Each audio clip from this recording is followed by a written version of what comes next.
Hey guys, I'm here to show you a quick video of how to use a text-to-speech feature on websites when you're trying to read articles.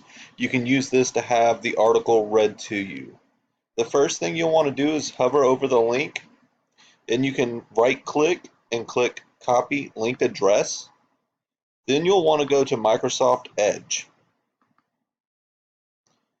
Once you're in Microsoft Edge, you'll want to paste that new link in there, right-click, click Paste, and go to that link.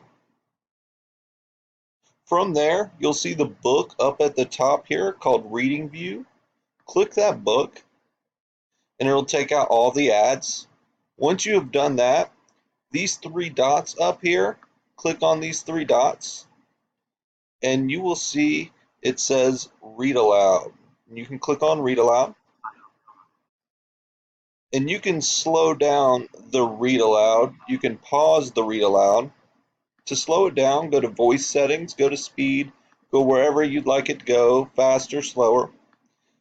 And as it reads to you, it'll highlight where it's at. Thank you guys.